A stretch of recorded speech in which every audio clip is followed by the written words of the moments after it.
am the Oracle Apollo. Come share your light with me. These messages I follow, restoring balance unto thee. Do not be afraid, you're part of saving grace. Do not hesitate, let's reignite your faith. Divine encounters are alive. Divine encounters, our lives design.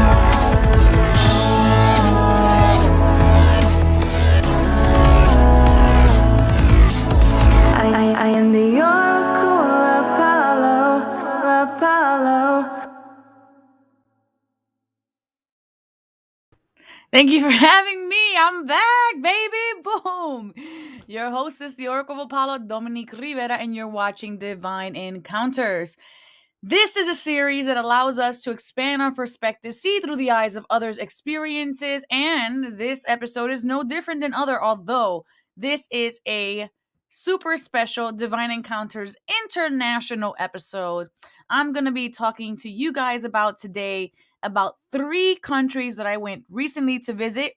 I have jet lag still. I have been going to bed at like 6 p.m. for the last 5 days and waking up at 5:30 in the morning. And my cycle is all over the place, but I'm so happy to be here. But before we get into anything, make sure you have your high quality H2O. You guys are going to be seeing I am cheating a little bit today. I got the coffee right here on the side. You heard that? The coffee, so you know I'm from Philadelphia. And make sure you have your high quality H2O because we're going to be shifting you during this feed as well. So to your health, wealth, and prosperity. Salute. And as they say in Italy, buongiorno. Good morning, everybody. Who's all here? Thank you, everybody, for being here. Sherry McQueen is in the house. Hello, my heart. Thanks for being here. Hello, Nelsida. So happy to see you today. Hi, Rochelle. Nice to see you. Beautiful sunshine. And good morning, Senor Robert, and everybody who's hanging in there. I have an amazing story for you guys today. I can't wait to tell you guys all about it. I uploaded some pictures. I didn't upload as many pictures as I would have liked, but I still have some pictures to show you guys. And then I'm going to give you guys, I don't know if you guys ever watch people doing the travel vlogs. I love watching these kinds of people with the travel vlogs. I'm wondering why I'm so dark. And I just realized that my light is not on. Is it? Is it even plugged in? No, it's not. It's not plugged in. All right, we're gonna have to rock it out with this dark light. So I hope I'm not too dark on the camera. But if I am, I'll plug it in because it's like right there, anyways. So this is gonna be like a travel vlog video or special rather. But in addition to the travel vlog itself, the places and the tourist, whatever verbiage, I'm going to be telling you guys about the energy of these places and how it affected me. And honestly, turning on the camera to even start this story, I'm already feeling a lot of energy coming into me. So I feel like it's going to be a little difficult to tell you guys everything. But let's get into the good news first, and then we're going to shield you guys because some of these aspects to this story might have some dense energy, and I don't want it to affect anyone in a negative way. So let's start with the good news today. You haven't seen TV since 2011, and many watching TV are also friends. Nice. And I love travel vlogs. Actually, one of the travel vlogs from Don Monty, you guys can see, was like on House and Garden or something like that a few years back on Netflix. And he was one of the inspirations for the gardens that I had went to for this trip.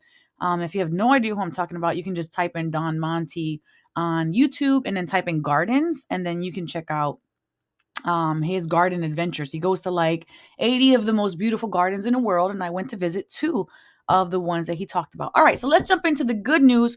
This card is in alignment with today's segment. I don't know what the card message is, but the card is definitely in alignment. So to that I say, what's good?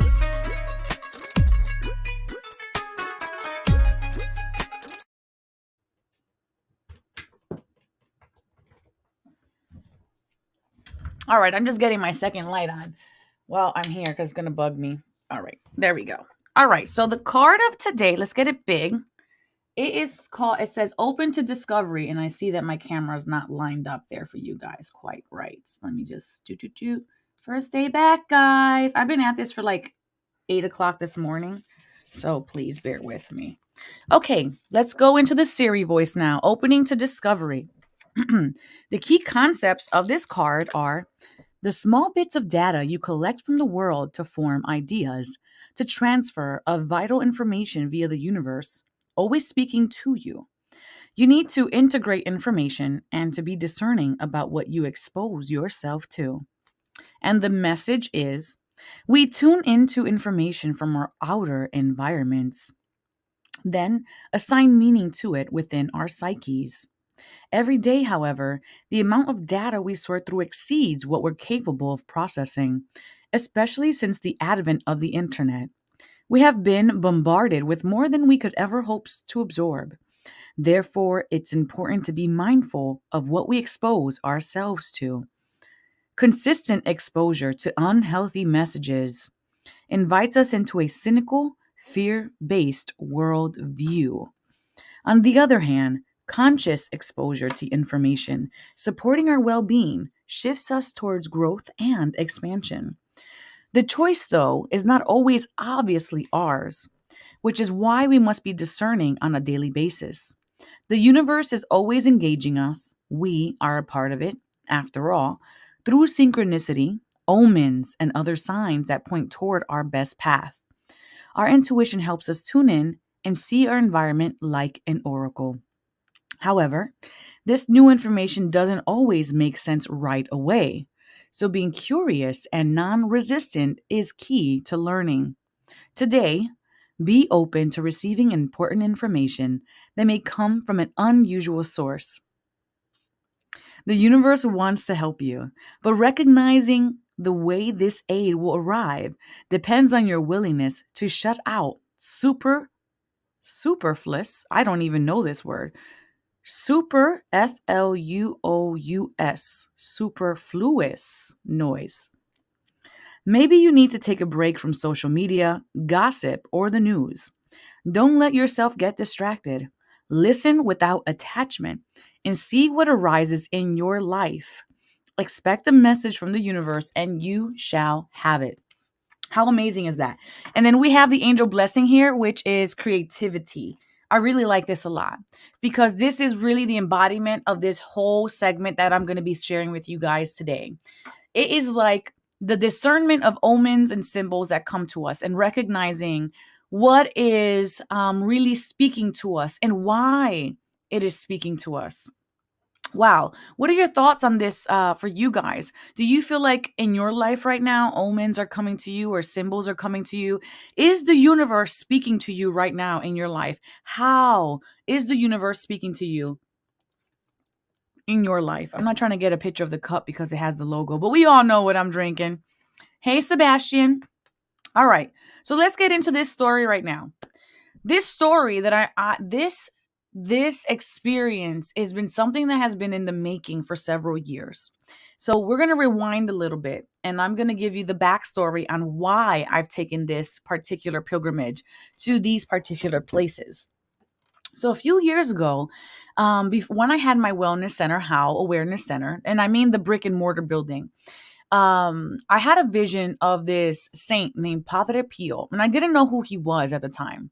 This is not unusual for me, as normally when deities or divinity or whatever you want to categorize them as present themselves to me, I don't know who they are until I meet them and then they tell me who they are and then I'll Google them or I'll research them after the fact. I don't come from a background that I'm not a theologian, and I don't come from a background where I have this kind of information accessible to me. So I was doing a meditation in what was then my upstairs den. I used to call it my divine den. And I saw a vision of St. Francis. And he was walking up there's so much energy coming through right now. And he was walking up this mountain. It was very grassy and it was up a hill. And he was telling me about how this Saint Padre Pio needed my assistance and I needed to go to Italy. And I was just like, in my meditation. First of all, let me tell you, I do argue with them because I do practice discernment, and I don't mean argue, but I don't just take it for when it comes in. I don't just go, oh, that's who you claim you are, so you must be that. I practice discernment. Does this feel safe? Does this feel loving? And does this entity, divinity, whatever you want to call it, respect my free will? This is very interesting. Oh, wait, hold on. Let's see. Superfluous. I use this word often in front of the word taxes. And I also call speeding tickets this. It means the way I use it, being beyond what is required or sufficient. And I'm probably saying that very wrong. Thank you, Robert, for that. We learned the word of the day. Oh, I love it. So I was wondering, why are you speaking on behalf of someone else? If it is indeed Padre Pio who needs me to go do something for him, I didn't understand why St. Francis would be the one then. I didn't understand then why St. Francis would be the one to come and deliver this message. Okay. So some time passes. And at this moment in my life, I had a clarion call to go to India. However, at the time, I made a choice. Oh, okay. Thank you. Thank you for the phonetic here. Superfluous. Thank you. And I chose not to go. At the time, Spirit had came to me and said, come to India. I had my center. And just so happened to be, I was there 4 years already. And my landlord just kind of came out of the blue. I'm going to use air quotes for that. I don't want to get yelled at by Lauren Harris. So she came out of the blue and said, you know what? I need you to pay a first month, a last month, and a security deposit. I've been there 4 years now. And this caught me really off guard. This was the money I had saved to the side to go to India.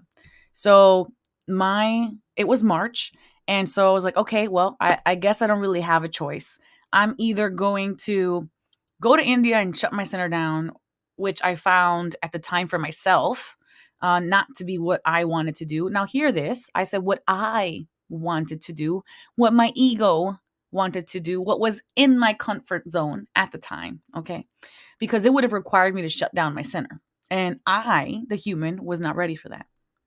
So I chose to stay, and I surrendered this money to stay for another year. Now, here's the kicker on that. When universe needs you to do something, guess what, babe?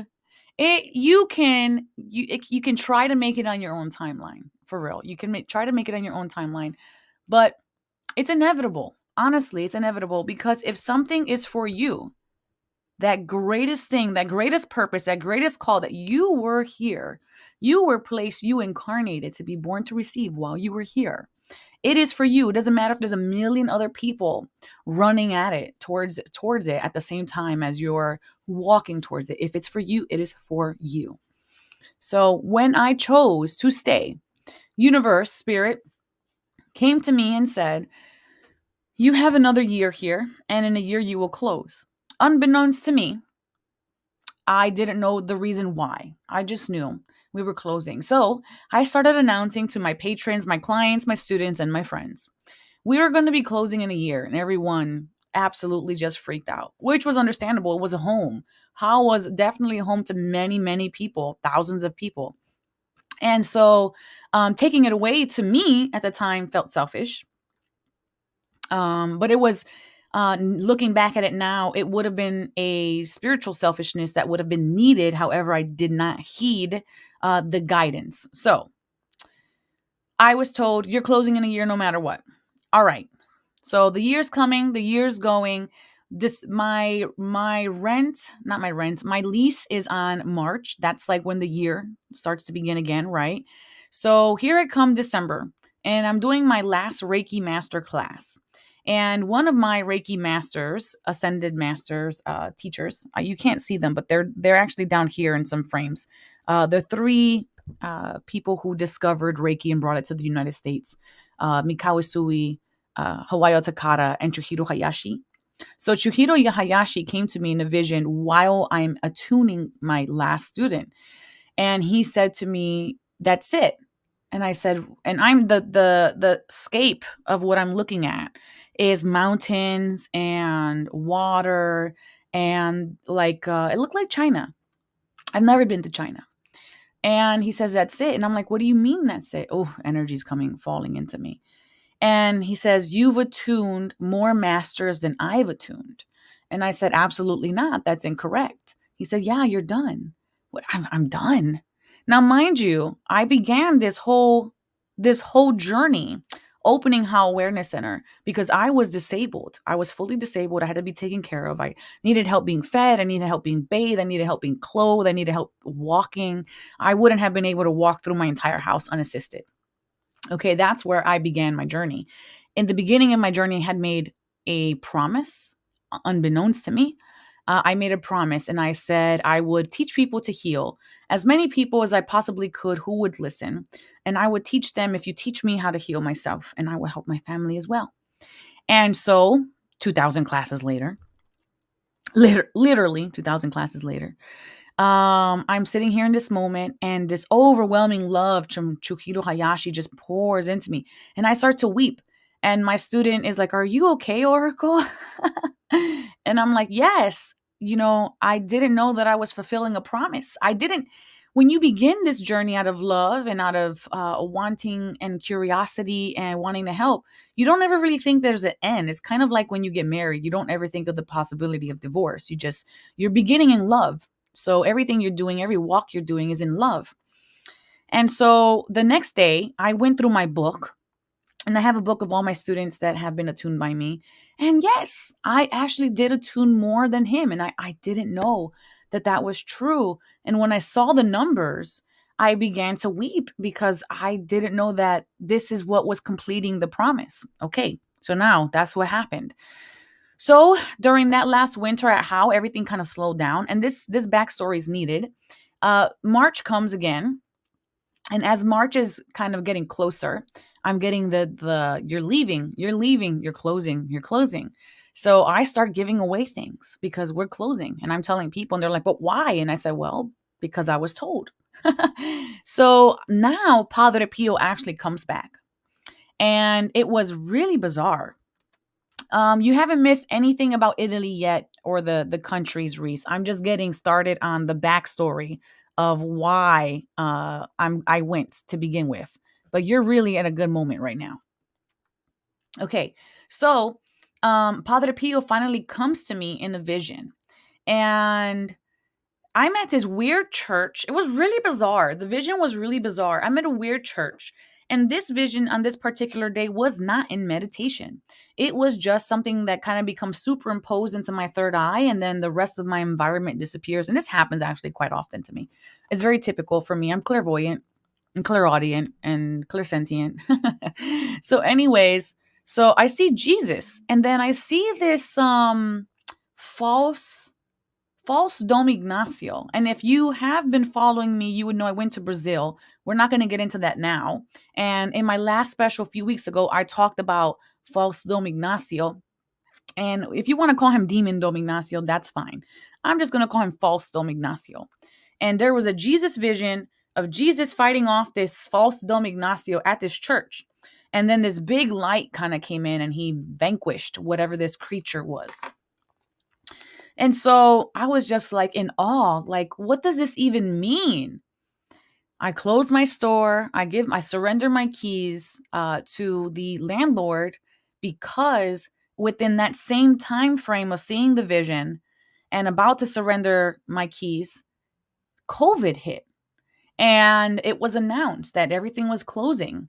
And so I took this as a sign like, whoa, something, global is about to occur. And of course, it has been. All right, so this is where we're at. Boom. I close my store. Now, we go ahead and fast forward a little bit. And now, Padre Pio is coming back to me. And how it's happening is very bizarre. And what's happening is I started getting throughout the rest of this first year of COVID, I started to get these really crazy pains inside my chest and inside my back. And I didn't understand what it was. But I'm telling you, it was debilitating.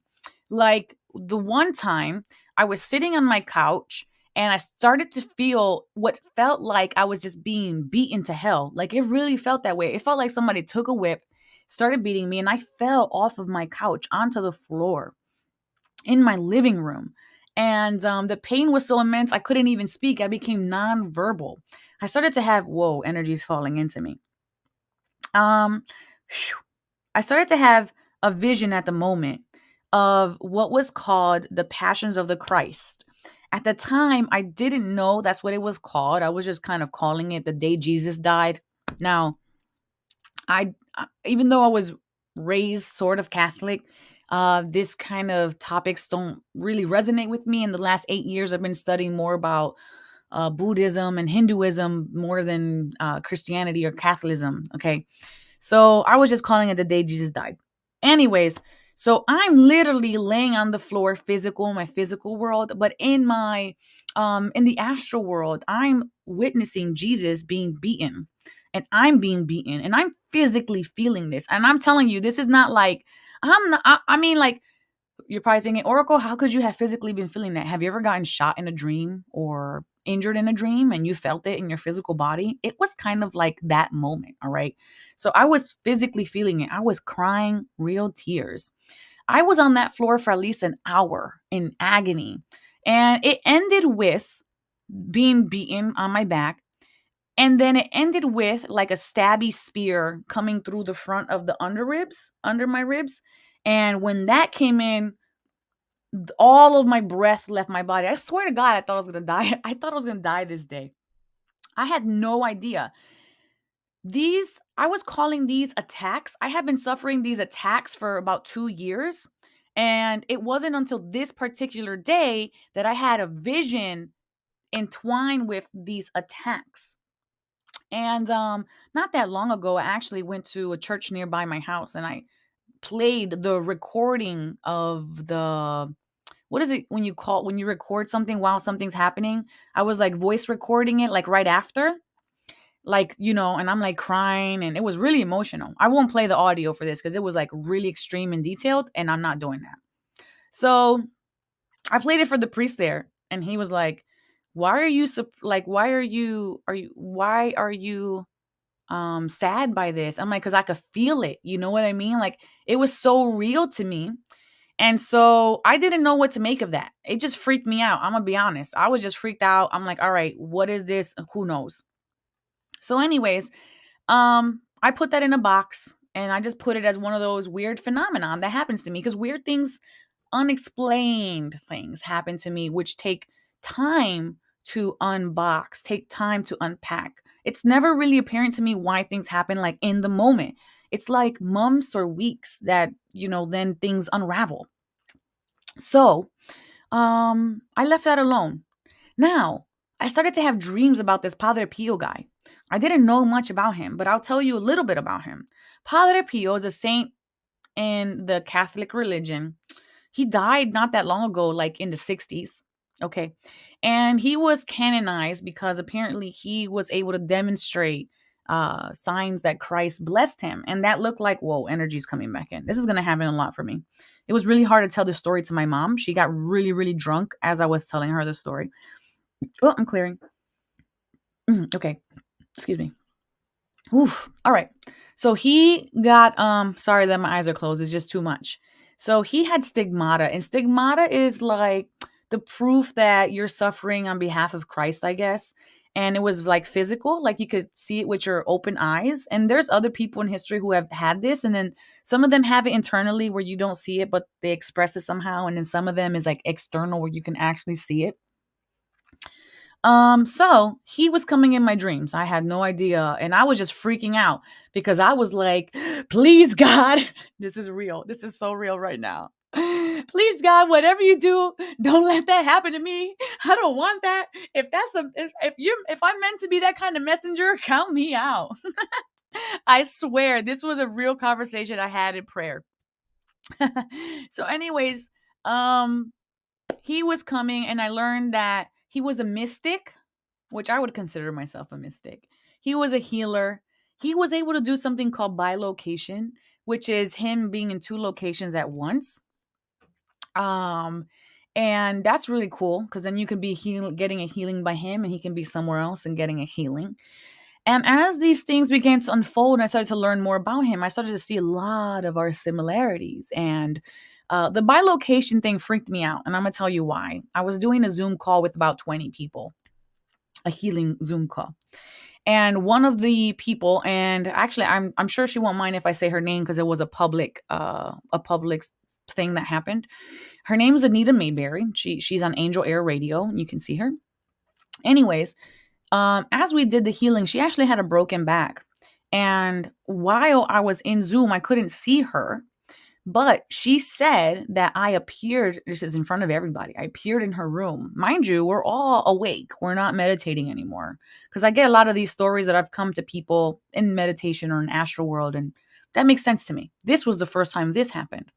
So I appeared in front of her. And now, mind you, just like now, where you can only see a portion of my bust, right? You can't see my pants or my shoes or anything right now.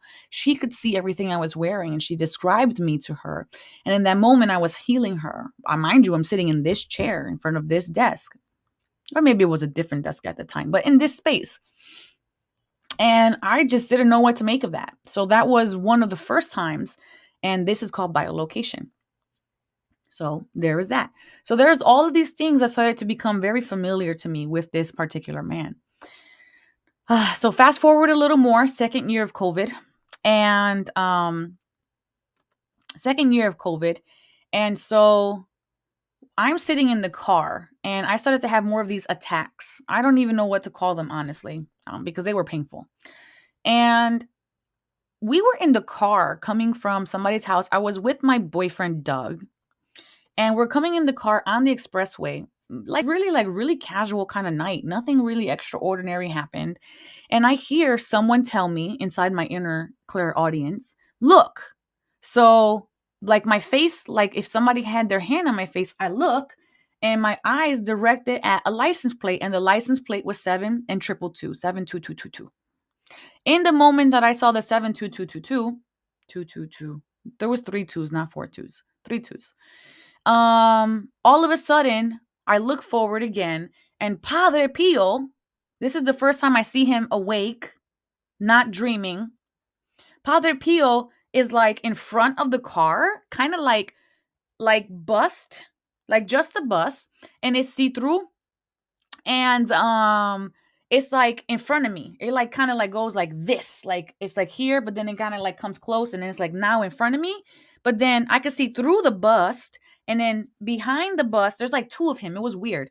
Behind the bust, it was like a full version of himself, like the whole body, but it was like a 1980s Michael Jackson video. I don't know how to explain it. So I'm looking at him now, right there. And he says to me, he says the words Corinthians 9:17. Mind you, I don't know anything about the Bible. So I'm like, what does this even mean? Okay. I had to Google that. And it was something like, actually, I don't even remember it, but I'm going to type it in right now. Hold on. Corinthians 9:17. Again, I'm not a Bible person. So to be told something with this, I'm just like, what does that even, why give me something I don't know anything about? Okay. Here's what it says. There's like so many versions of this. I had to look it up in Spanish to understand it. But it says, if I preach voluntarily, I have a reward. If not voluntarily, I am simply discharging the trust committed to me. Basically, it's like, if I do it on my own accord, I get a reward. If I don't do it on my own accord, I have to do it anyways. That's it, like, it's kind of like you got to do it regardless, period. And that's what he told me. And then in the moment when he showed me that, I saw the passions of the Christ again. And I'm telling you, I'm freaking out at this moment. And I'm like, and he's like, you're going to do what you've done before. And I'm like, I don't understand. So I'm like just receiving that, you know what I mean? And he said, come to Italy, take Eucharist. And I'm like, okay, that's, that was it. So this started to get the wheels turning, and I started to save money. And then now I just started to have more dreams of him. And it was just kind of like, come, take Eucharist. Oh, wait, I forgot something. In the moment that I had that vision when he said, come take Eucharist, he gave me a rosary in my hand. I don't use a rosary because I don't practice in this way. He gives me a rosary and places it in my hand and puts it into my chest. So I'm just like, I just took it for what it was. All right. So now we're here now, 2021. This has been ongoing for 3 years. I actually even went to the Pennsylvania National Padre Pio Institute, where I just received a clutter of downloads. It was just like energy, energy, energy coming into me. And I took a group of people with me. And I'm kind of thinking if I might do that again and take another group of people with me, because it's only 2 hours away and it's a really nice like day trip. Excuse me, I'm clearing. Okay, so fast forward. Now I have my wonderful coach, Lauren Harris, and I'm telling him about all the synchronicities that are coming. And I'm being told that I need to go here across the ocean, the many oceans, and find this particular, there was 2 reasons. One was to go take the Eucharist, and I was told there would be a reward. When I was told there would be a reward, this was a long time ago when the St. Francis came and I was walking up the Hill Vision. And I got upset when I was told there would be a reward because I felt like you're trying to buy me. And to me, that wasn't good. To me, that felt sketchy that you would ask me to do something and then tell me, but there's something for you if you do it. Because I'm a type of person in my waking life where I'm going to do something for you if, out of my heart. Not because you're like, oh, well, if you do this for me, you do this, I'll do that. That's never been my MO. That's not how I work. So seeing that in the ethereal world, it felt like a sketchy thing to me. But now I understand it. We're going to come to that. Okay. So I was told, go take the Eucharist and go find the man with the sun. Now, mind you, the last time I was told to go find the man, I was told to go find the black man in the pyramid. This was 4 years ago, and that was Michael Lawrence Harris. Lauren Michaels Harris. I had to go find him, and there's a whole story about that on my YouTube channel of my pilgrimage with $12 to go find the black man in the pyramid. And it was a glass pyramid wherein I found him. It was crazy. I'm going to use air quotes. Sensational. We'll say sensational. Anyway, so I knew I could do it, even though this time it was a lot harder. They said all I had to pack was they showed me a little box. It was like this big. And I said, that's all you have to pack. To me, I took that as I had to just pack my faith, right? I had to pack my my wisdom. And they said, you're just going to use your wisdom this whole time. And I was like, I don't understand. And I felt a little bit fraudulent. I'm not going to lie. I felt like, these insecurities started coming up. Like I had went to 4 pilgrimages so far, or 3. This is the 4th one. And each time I only learned 1 lesson. That was the homework, 1 lesson. But this time they were throwing 3 lessons at me. And so to me, that was like, whoa, could I do that? These other ones have been super intense. So it has been like, all right, now we're going to go ahead and figure all of this out. And I'm not going to worry about it. We're just going to do the thing and we're going to get to where we need to go. All right. But you know what? Let's come right back. And I'm going to start us off with the synchronicities and the journey in a moment. But let's get a word from our sponsors in and we're going to come right back. Thanks, guys, for hanging in there and stay tuned.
Welcome back to Divine Encounters, this special Divine Encounters International episode where I'm telling you all about my divine experiences on my pilgrimages to the 3 countries we're going to be talking about today.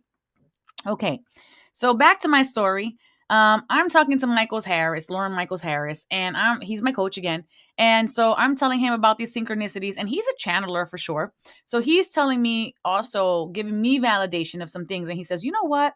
You're supposed to put Padre Pio's picture in your pillowcase on this date and write a letter to him and let him know what your intentions are, right? So I did that. And the night, I can't tell you exactly what date it was. I didn't write it down. It's not in front of me. I mean, I wrote it down in my journal, but it's not in front of me. And the date that he gave me, and I had to validate this for him that it actually happened. I woke up in the middle of the night because there was a beautiful perfume so strong in my room that it woke me up out of my sleep. So could you imagine like being woken up out of your sleep because of a smell or a scent rather? And so the smell was of roses. And it has been said through text. I mean, because I obviously have never been there, but I read it that Padre Pio would come when he would be around and divinity would be with him, that he would smell like this beautiful perfume. And so when I woke up in the middle of the night, my human brain was like, what is that? Oh, I must have spilled some essential oils or something in my pillowcase. I spilled essential oils in my pillowcase. Really, girl? Come on. So then I woke up and then I laughed at that thought of saying that because I don't put essential oils in my pillowcase. Me too. And what happened was I had double pillowcase my pillow. So there was like one pillowcase going this way and one pillowcase going the other way because I put his picture in there. It was like maybe like this size, but like a magnet. And then I also put in there my letter and I put the double pillowcases so, wouldn't fall out. Now, mind you, I did it like 2 weeks ahead of time and I had been waiting for that day. So the day that it happened, the official date day, when I woke up, his picture came out of my pillowcase, even though there was like no way. There was no way for the picture to come out of the pillowcase. And then it clicked. I said, "Oh, it was Padre Pio. More energies falling into me." And I said, wow, thank you. Then this is when the 222 started again. 222s everywhere. Everywhere I would look, it would just like jump out at me, 222s. And I booked my ticket. I didn't know for when. I just booked it. And when I booked it for the 20th of September. And unbeknownst to me, after I booked everything, I figure out that week is Padre Pio's feast week, his novena. This is the week where they're actually celebrating his life and his death. And this is when Spirit told me to book the flight. I did not know that was happening. I just booked it. It wasn't until after I booked it when I was like, oh, let me look at what's around there, like what's happening in that neighborhood or town. And that's what was happening at that church. It was a big celebration for him.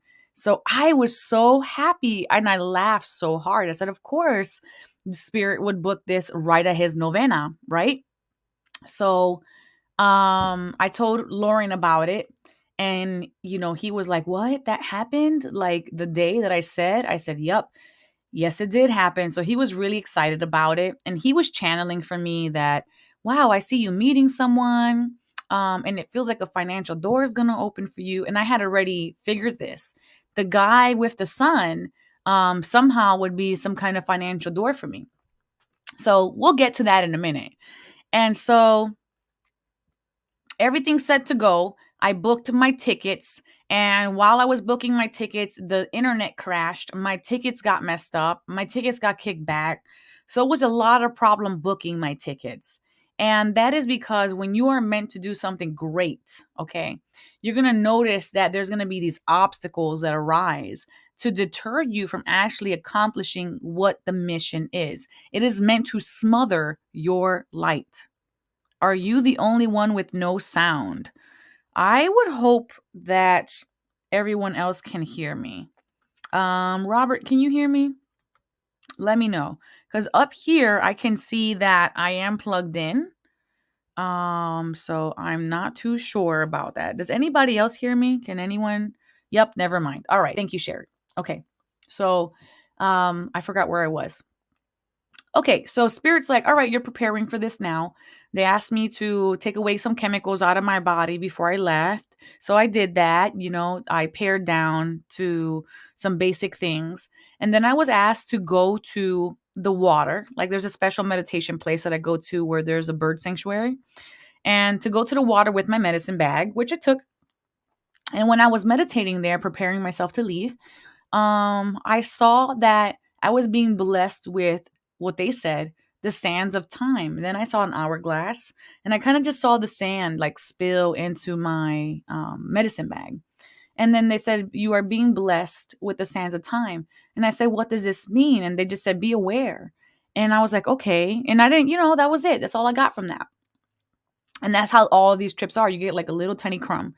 So now we're going. My friend Angelo is going with me to the first part of my trip, which is Rome. So we go ahead and we fly out. And the time is like, I don't know. We left at 5:45 at night on Sunday. We got there 7:45 in the morning the next day. We get to Rome. And as soon as we get there, which is fantastic, I love the synchronicity on this. We get there and we stay at this place called the Beehive. Now, mind you, if you guys have been following me, you have been hearing me for the last, 3 months talking about bees, bees, bees, bees. I took a shamanic bee course, and so I have just been beat out. So we got there, we stayed at this place called the Beehive. I thought that was just perfect for the beginning of this trip. And we drop our bags off after this long flight, and we immediately go to the Colosseum. All right. Oh, I actually have pictures. Hold on. Let me pull some pictures up for you guys. Boom, boom. Come on, camera. Work with me. I know I look a little crazy because I am still swollen from my trip. You guys can see it right here. I'm swollen. All right. So let me see here. I have pictures for you guys. And we're starting off at the Colosseum. Oh, I wanted to show you guys this picture. So this is of me leaving. And the reason I wanted to show this is because you can kind of see like I look fresh and awake and everything. And then as the time is going, I start to get like these really crazy bags under my eyes. So let's talk about the Colosseum. We get there and you can't buy tickets while you're there because of COVID. Now, mind you, we didn't have a way to get on the internet because Spirit made sure I did not have this they did not let me get an easy way to navigate these countries. When I went to the airport to buy my international SIM card, you can get a SIM card and then you can use it overseas. The machine was off, right? So I plugged the machine in, machine does not work. Then we go to another floor. There's a machine that's working. I put $60 in there, hit the button. What does it do? It eats my $60. It ate my $60. No SIM card. And so I went here with no Wi-Fi, no internet access at all, no phone, nada. All right. So the guy's like, okay, you need to buy a ticket to get into the Colosseum through the internet. And I'm telling him, well, we're visiting, so we don't have a way to get on the internet. Oh, well, that was kind of like the reply that we got. So we start walking, and I'm like just looking at my phone, trying to find a Wi-Fi. And then we get under this one little shady tree, and there was just enough Wi-Fi to buy the tickets. So then, funny thing was, we bought the tickets, and then we had to walk 30 minutes to a whole nother place to print the tickets, to bring the tickets back to the Colosseum. Okay. So it was a little nerve-wracking. And this walk was so arduous that it actually made my feet swell and I had blisters on my feet. Okay, so we get into the Colosseum finally, and here is the photo for that. Okay, so here is a panoramic view of the Colosseum in Rome. Now, if you don't know anything about the Colosseum, in ancient times, they would have been gladiators who would have fought to the death here for the purpose of entertainment. All right. And it's down at the very bottom, and we'll get to that in a minute. But as I entered into the Colosseum, I was thinking this is going to be a very dense place where it's going to feel really yucky. So I was already energetically preparing myself to go into a nasty energy place. But when I got into the place, it was actually quite beautiful. We went in and there was all of these very tall arcs inside. And um what I found out was that after it had been decommissioned from the bloodbath place that it was, churches kind of arose in there and they were purified, so to speak. And even though this was a very long time ago, I've been to very old places and the energy kind of just stays there. It doesn't ever actually like go anywhere. And what I winded up discovering was there was so much peace and stillness. It was as if it had been completely washed clean. And I was really surprised by this. It was so beautiful. The energy was so beautiful. It felt like a blanket of energy. Now, that's not to say that there isn't a ghost or spirit still within the Colosseum, because that is still very much prevalent inside the Colosseum itself. All right. So I need you guys to understand that just because something is calm, that doesn't mean that it's not uninhabited. Okay. And I did have a video to show you guys and a picture of someone took a screenshot of one of my videos, and there's definitely a man in a toga, a spirit of a man in a toga in the video. And I don't see the clip here. Let me see if I can pull it up. And if I can't pull it up, what I'll do, you guys can go to my Facebook because it is public. Let me see. Coliseum. Here we go. One of these is an MP4. Okay, no, I didn't upload it. All right, sorry guys. But anyways, there was definitely a man in a toga just kind of like following me around, which is really cool. And there was one item that I found inside of the Colosseum that was really negative. I would call this a cursed item. And a cursed item just means that it has a density to it, something that doesn't feel good, like an energetic attachment. And I didn't know how this place could be so peaceful and so beautiful and then have this really cursed item. So here's the cursed item. So I hope that if you're feeling this, I apologize. Maybe you should shield, because we're going to be talking all about the energy. And when we speak on energy, it has its own consciousness. So, anyways, this item here was used for sacrifices of animals during the games. So this is why this item is cursed. Now, I didn't know that. I felt it initially, and then I recognized it by reading the little English tab there. The Colosseum was divided into two parts for me, energetically speaking. The very top half of the Colosseum for me was very light.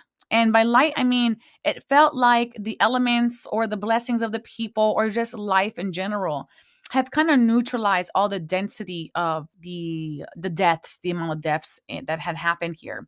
However, when I got to the bottom of the Colosseum, which is where the gladiators would prepare, to me that was very, very dense, very thick still. And I have heard many people tell me that this area was inhabited by ghosts. So here's the basement of the Colosseum, where this would have been covered by wood, and you would not have been able to see this basement when it was in use. Okay. So this was the most dense part of the Colosseum. And actually, as I'm putting it up now, it's actually making my back hurt. So there is definitely, definitely bloody for sure. So that was very interesting to me. Right across from the Colosseum is something called Palatine Hill. So once we left the Colosseum, a lot of energy is flowing through me. I want to say from 1 to 10, the Colosseum energetically, peaceful wise, it was at an 8. I would say density, and you can say density however you want to scope this. If it makes you feel like more clarity, you can say that this was the lesser energies. Density wise, the basement was only at like a 5, honestly. I have felt places where it was like an 11. So to me, this place is pretty much transmuted. And I'm sure it will continue to transmute as time goes, but it was transmuting already. Okay, so now right across from it was Palatine Hill, and this was a really big sector. And we walked this area, and it was very beautiful. Let me see if I pull up a picture here. Palatine Hill, and there was ruins here and energy here. But you know what? Honestly, all in all, nothing really stood out to me energetically. Excuse me. Nothing really stood out to me energetically from these places where I was like in wow. I wasn't really in wow of any of it. It was just kind of like very mediocre energetically wise. Let me pull it up because I know I actually loaded Palatine Hill right here. Here it is, Palatine Hill. So let me just pull this up for you guys. And this is just a little picture of Palatine Hill. And it was a whole sector. One of Apollo's temples would have been here. There would have been baths here as well. And a lot of ceremonies also would have been held here. And the energy here from 1 to 10, I would say would be an 8. Now, what I found really most interesting about this journey was when they told me I was taking wisdom with me, I didn't know that they were going to shut off my intuition. And by that, I mean, I felt like I had blind energy blinders on. I'm a very, very sensitive person. So anywhere in the room, I can tell you exactly what is flowing, how it's flowing, the degree to which it's flowing. The same way if you were to walk along the side of a river, you could feel the cold air kind of like at your ankles or your calves because cold drops, and you could tell me where the cold direction is coming from. It's the same thing but with energy for me. Okay, so they blinded me pretty much for this whole journey as far as energy goes. But as I'm pulling these pictures up, I can feel them very intensely, which is very, very interesting. So yeah, you can feel it a little bit for sure. Yes, I believe that because if images are being captured, energy is being captured here. So interestingly enough, at the Beehive, I stayed. Number 2 is the number for this whole journey. Okay. So this is the number. There's like, you can just say like it's the archetype for the journey itself, which makes sense because I'm looking for someone, and that's the number of partnerships and unions. But I stayed in the Beehive in the number 2 room and the number 2 bunk. So this is the first night. All right.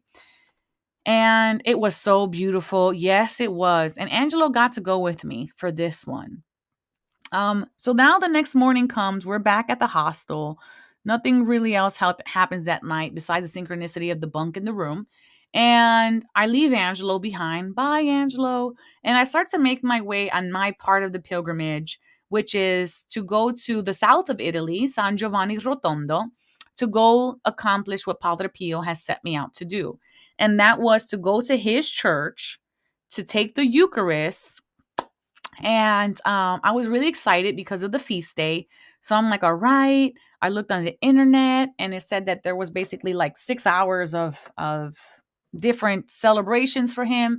And it carried on into midnight, praying for him in the candlelight at midnight. And I was really excited about that, even though, again, not Catholic. And I was just like, I'm here for it. I'm here for, bye. I'm here for the energy. I've gone to places where I didn't understand the language at all. And I just sit there and I just feel, and that's what I'm there for. So anyways, so I start to make my way on the bus. Now let's look at, remember that first picture of me? Let's look at how I look. This camera just does not want to autofocus for me today. This is me going on the bus. Let's look at my eyes here. Wow. This is a red. This is 7 hours to San Giovanni. Now, mind you, I've just traveled about 12 hours. I did not sleep, went right to going into Rome and checking out all of these places. My feet are ridiculously swollen, but my mentality is I am not wasting 1 minute of this experience. I will sleep when I die.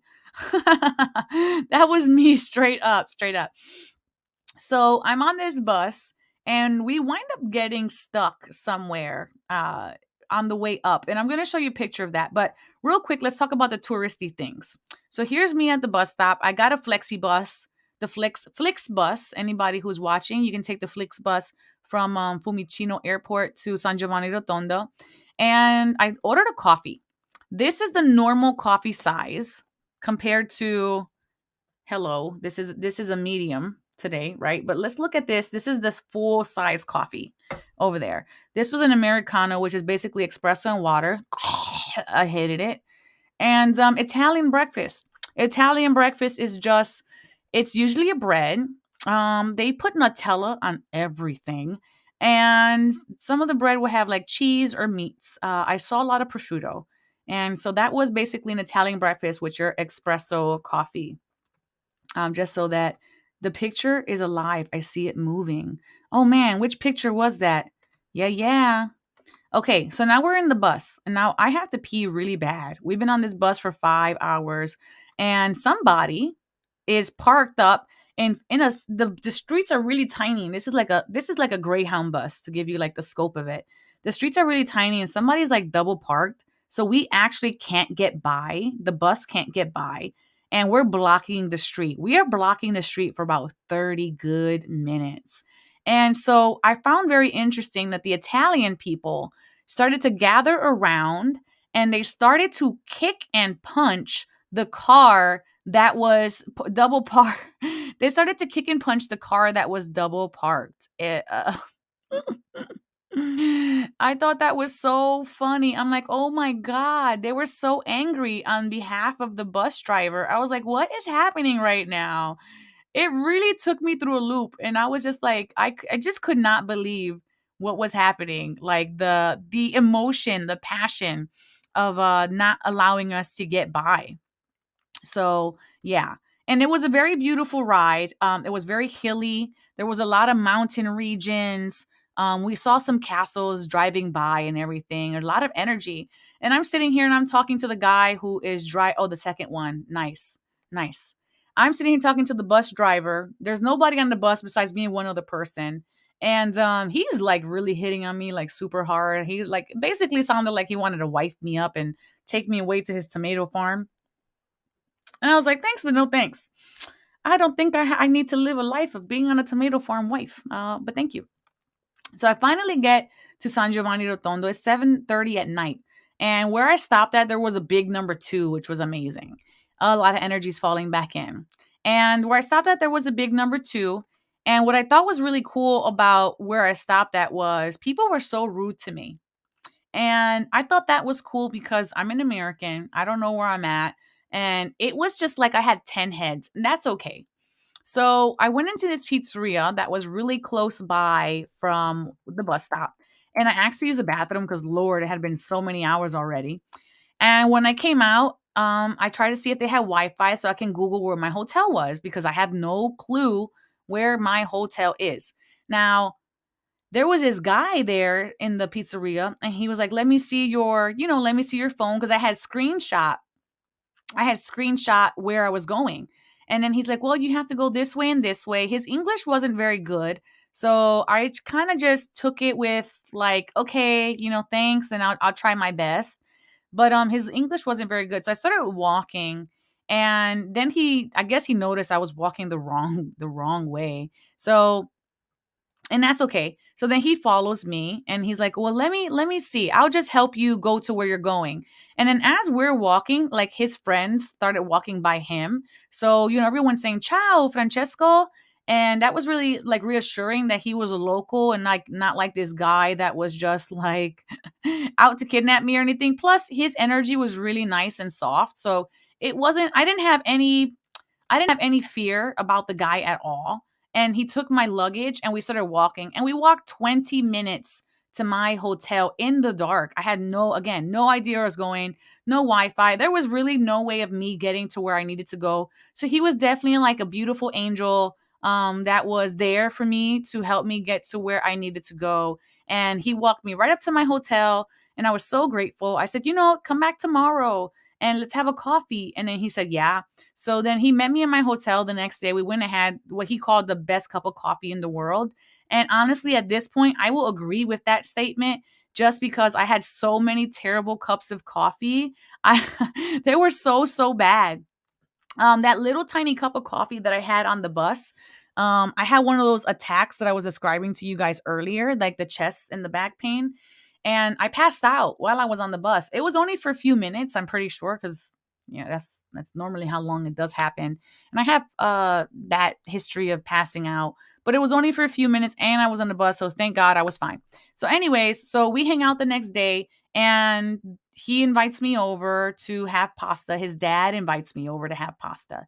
So we go ahead and we go upstairs from the pizzeria and we have pasta. And his dad made a bread like from scratch and he put prosciutto on it. Now his dad looked like he had suffered a stroke because his face was kind of like down and everything. And he was deaf as well. And so it was really nice. So it was so beautiful. His dad gave me a gift on the way out. It was a big Padre Pio poster. And I cried like a little baby because this place, it was like, it, it was such a humble, I'm just gonna say like this, the place was a really humble place, you know, like they didn't have much of anything. And to like give me this gift, it felt like they were giving me the whole world. Like they fed me, they helped me out, they got me back to my hotel, and I'm like, all right, I'm ready for Padre Pio's feast day after this wonderful afternoon with this family. I gave the guy Reiki, Francesco. This is the first time, and the way we're communicating is through Google Translate with the Wi-Fi because he doesn't speak very good English. And I said, "Do you want to try something new today?" So he says, "Yeah." And then I give him some Reiki, and then he bursts into tears. And he tells me that his mom died 8 years ago, and that he never grieved her. He just never grieved her. And I explained to him that I could feel everything he was feeling. He said, "Well, what am I feeling?" And I said, "Shame." And he just like his head just kind of dropped down, and more tears came out. And he's like, "I couldn't save her. She died from cancer, lung cancer." And, I talked to him like about it, and he had a lot of release. And then I gave him a little bit of homework, and he was very grateful. And it was just a beautiful, beautiful moment. So then they dropped me off in the car at the hotel again.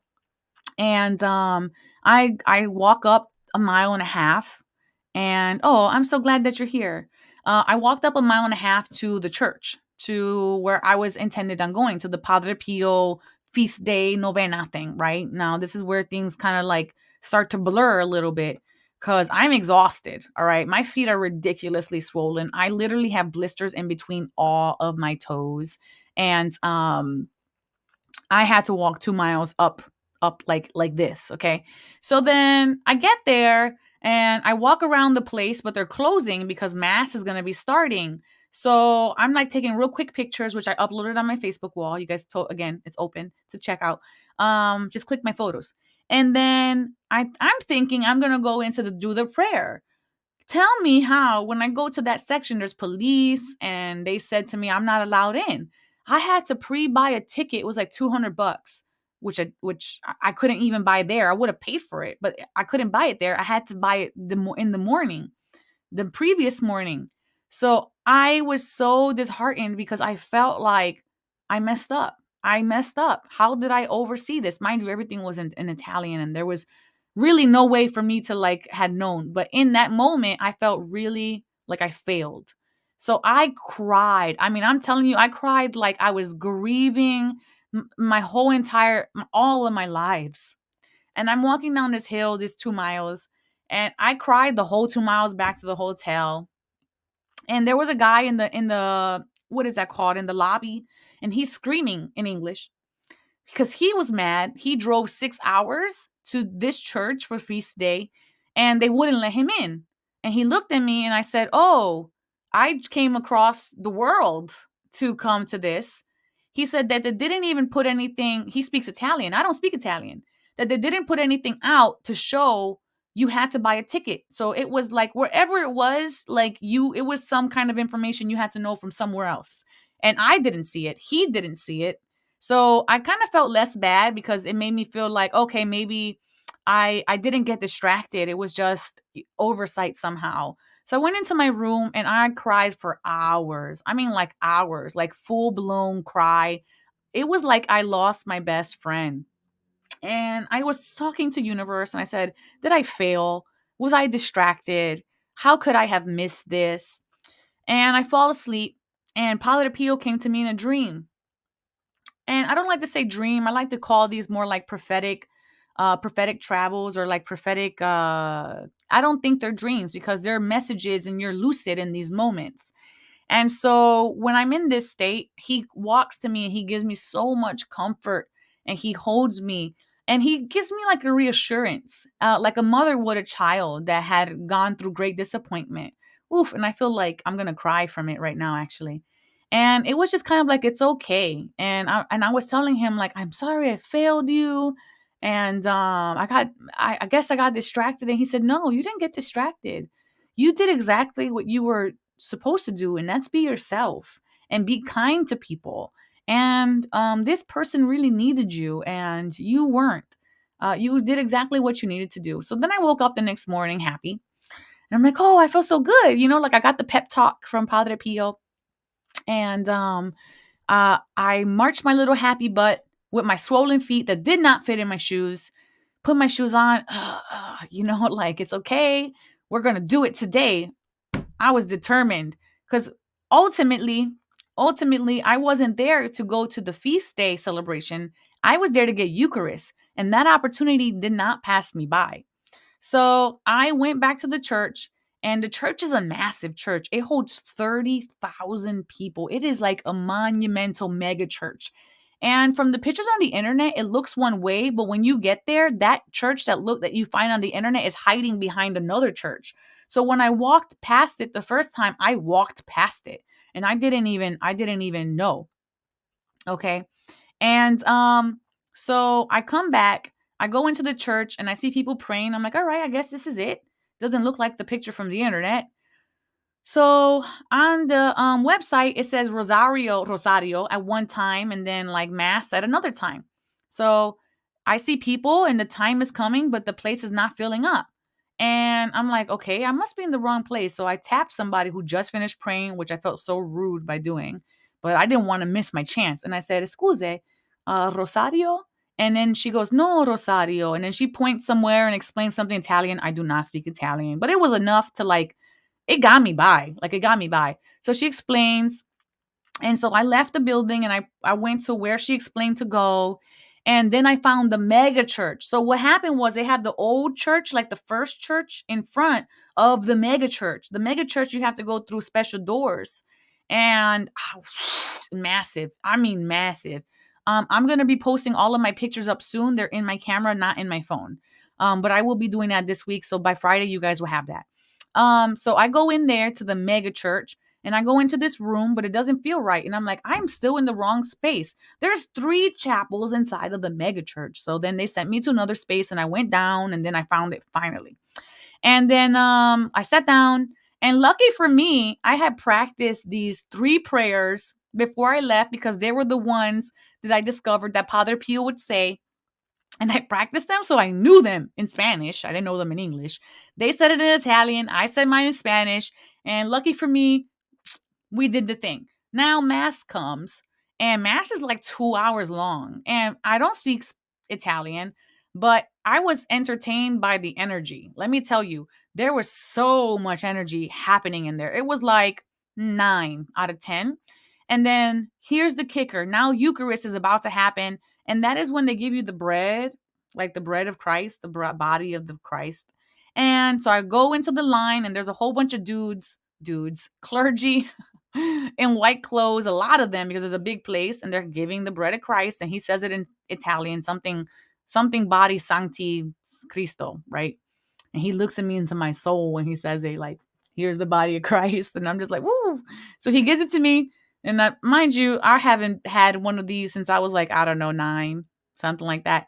I sit down with it and I'm like, what am I supposed to do with this? So I look around, I see people kind of do like this thing and throw it in their mouth. I said, okay, I'm here. And I just kind of like put my intention into it. Like, Padre Pio, I made it. Here's the bread. I'm going to put it in my mouth. Thank you for letting me be here. That's all. Put it in my mouth. It starts to dissolve. And what happens? Oh, what happens is I start to grown woman cry. I mean, ugly tears. Like the tears just, I was praying for all of you guys, like right before this happened. Like everybody there was like 70 of you guys that asked me to pray for you. And I just bawled. I mean, bawled. And then I could feel like my energy field expand as I'm crying. And I felt bad because there was a lady to my left and a lady to my right. And they both took the bread and I could feel like my field take them in. And as that happened, they started to cry. And the woman in front of me started to cry. And everybody who was like within 4 feet of me just bawling. And none of them stopped until I stopped. And I did not stop for at least 30 minutes. So I was happy. I was grateful. I had just went through like, oh no, like a big failure moment, like, oh, I failed. I did not come to your novena, but it was this moment that I was really here for. So then I felt so much happiness inside of me. I'm just like so grateful. I was just so grateful. So then I finished that. And then I walked around all his relics, a huge, massive thing. And I have plenty of videos I will be sharing with you guys of the whole area. And I was just getting downloads and downloads, energy downloads, but without any clarity of what they were.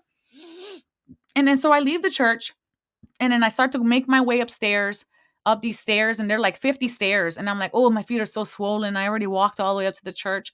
You know what? I'm going to go up these 50 stairs no matter what. I'm just going to do it. I'm going to do it because I want to see the statue of Padre Pio at the top. So I walk up what I thought was 50 stairs. I get to the top. Padre Pio's thing is there. And I'm like, yay, I'm walking up the last few stairs and made it up. So happy because it took a lot of effort to get up those stairs. And then when I looked, there was a sign in Italian and it said sacred space, silence, do not cross the fence because you could be shot. Something like that. And when I looked up, there was 200 more stairs. There was 200 more stairs. And I had already made it this far. So I was so tired. I said, you know what? I'm going to do it. So as I went through it, there was like these little paths to go up these stairs. And what I noticed was my mom told me what the name of this was. I saw these little Jesus stories as I went up. She called them stations of the Christ. I don't know. It's the story of like when he's going through the stuff that he's going through.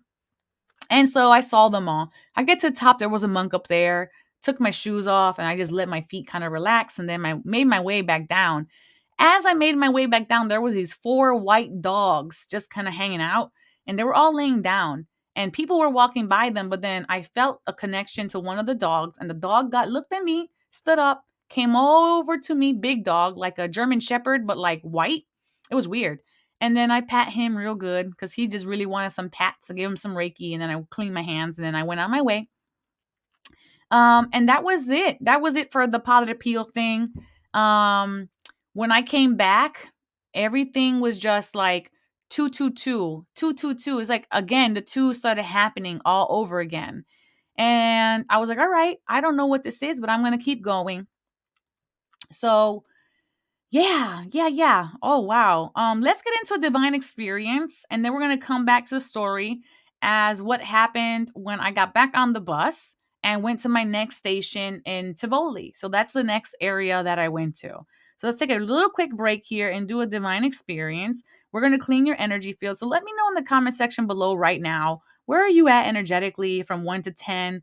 1 being this is the least amount of energy, 10 being this is the most amount of energy, and just do a real quick check-in.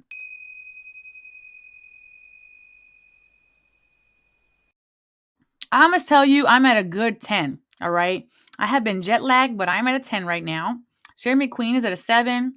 Angelo, Lori is at a 7. Blue orb on my cheek. Oh, I love it. Oh, man, there has been so much of that. Like, I was seeing, like, stuff everywhere. Gargoyles and energy orbs. There's so much energy on me right now. 8, nostalgia of the story. I love you. Oh, Robert, you're at a 3. Okay. And Rochelle's at a 10. I love you too, my heart. All right, let's go ahead and hook you guys up. Just go ahead, put the phone down just for a second. Put your palms face up. If you're sitting, make sure your feet are flat on the ground. If you're laying, just make sure your spine's straight and you're not like at a C or like at a fetal position or anything like that. And we're going to go ahead and do 1 minute of energy work here to uplift you and bring in some energy. So I am going to call in the team. Let's go.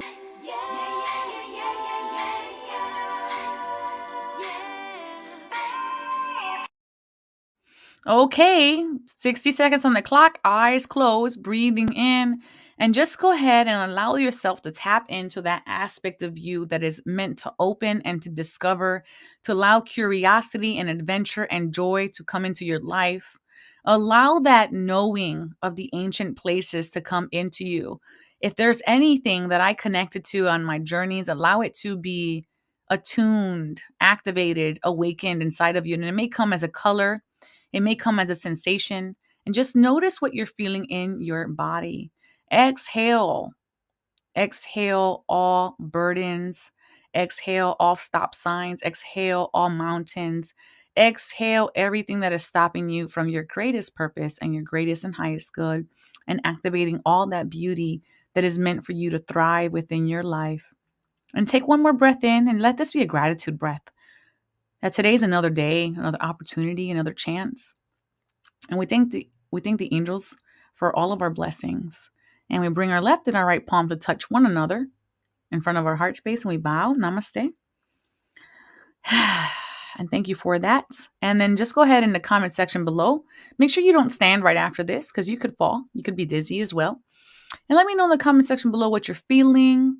If you felt anything, I have a lot of energy coming inside of me. It's getting me really blissed out. So yeah, and what number you are at now. All right, so let's go to the next place now. We're gonna go into Tivoli. We're still in Italy, and I'm looking at my time on my show, and I got 45 minutes to get you guys to 2 more countries. Okay, so we're going to Tivoli now, and where we went to in Tivoli is a place called Villa Adriana. This is in the south of Italy now, and Villa Adriana had this very ancient garden where this emperor made for his gay lover, which I thought was really phenomenal. And it was so beautiful. There was just so much green, so much energy, so much love in there. But most importantly, there was these pools of water as well that he created. Now, mind you, the way you flexed back in the day was you would have water in your garden. If you had water in your garden, you were definitely somebody with money and influence and yeah. So let's go ahead. I'm just pulling these pictures up right now for you guys. These are one of the gardens that I saw on the Monte's most beautiful gardens of the world. And here we see a very, very long line of spigots, and each of them have like a face, like little gargoyle faces of the garden and everything. Now, this was very difficult. I feel like this was the hardest part of Italy for me, was coming into these gardens, because as we entered into the gardens, there was all of these photos of for some reason Jesus. I don't even honestly have no clue why there were so many pictures of Jesus and the end of his story. But Angelo Adrian, who was with me and this part of the journey, because we left each other at San Giovanni for about 4 days, and then we met back up 2 days before he had to fly back to the US. And he came here. He actually had to hold me a good amount of time. He says the energy was really high. He saw a beautiful pair of green eyes looking at him. A mouth was smiling at him. And as we were going into the beginning, which was the actual, I don't know, want to call it a castle. I don't even know what you would call it. Like, it was the emperor's house. So I'm not too sure. But as we were going into, there was these like 15th century paintings on the ceilings. And part of it was for the Olympian gods. And part of it was the 12 labors of Hercules. Now, this is where I'm about to get emotional, y'all. Let me tell you, I have this weird affinity with, I don't even think it's weird. Actually, and I'm going to take off my kimono because I'm getting kind of warm. I have an affinity with Hercules. Now, for those of you who haven't followed me very long, I'm the Oracle of Apollo. And one day I was woken up by Apollo with clairaudience, and my memories were returned to me. And over 2 years, I got my memories back from a past life. Now, there's a conversation that me, as the Oracle of Apollo, as a Pythia in the Temple of Apollo in ancient Greece, in Delphi, where Hercules comes to speak to the high priestess. In this particular one, it's me. Now, I can't sit here and say I talked to all the people in the history books because there were so many different Pythias at the time, but Hercules got assigned to me. Now, this is where it gets crazy. Okay, this is where it got crazy. We're walking through these halls with Angelo. Me and Angelo are walking through these halls. He's like, yo, I'm telling him I'm about to collapse. Like, my body, my thighs, my arms. I'm sorry, I'm getting excited. My legs, my whole everything. It is like I had walked 1,000,000 miles is what I felt like. Like, I was going into muscle failure. Okay. I could no longer stand. It was like I was getting downloads, but the downloads, I'm getting excited. I'm sorry. I'm trying not to yell. The downloads were coming as visual downloads and sensory downloads. So I was receiving memories. Memories is what I'm telling you I was receiving. And I saw the moment where Hercules comes to Pythia. Oof. I'm about to cry. Okay, let me try to compose myself. Hercules comes to Pythia, and if you don't know the story of Hercules, he went through a lot of stuff. You know, he was cursed, and then he murdered his whole family, his wife, and his child. Was it Hera, Angelo, who put the curse on Hercules? Okay. So, anyways, so he had to go through these 12 labors so that way he can ascend into the Mount Olympus, etc. Go Google him. If you don't know anything about Hercules' story, just go Google him because I don't want to spend time explaining it. He got cursed. All right. Check it out. But when he came to the Pythian temple, the temple of Apollo, he came as a man. Now, mind you, historically, he coming as a demigod. And when we hear the stories of Hercules, we hear about this hero, this courageous man. But we forget about the man. And the man came to me.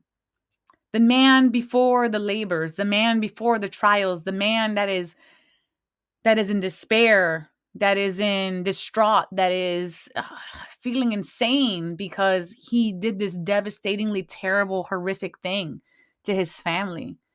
And I felt it all. I felt the despair and I felt the wounds. And he even thought he couldn't do it, that he couldn't go through the trials and the labors. And it was kind of like that moment, like, am I capable enough? Am I strong enough? Tell me that I can. And when this was going through me, hi dear, and when this was going through me, I just felt like I was going to collapse. It was just so much. It was just so much energy that I didn't know what was up, what was down, what was left, what was right, my own body, outside my body. There was no distinguishment, only sensation. And I'm telling Angelo all of these things as we're going through, and I'm so happy that he was there. Enthusiasm is something to celebrate, not apologize for, though I can understand well the desire to apologize. Being Canadian, my opinion, that is. Yeah, I just don't want to yell into the microphone. And I'm Puerto Rican, so I get like real hype. So he was there and I just start crying like fool. Like I told him, I don't know if I can finish walking through these halls.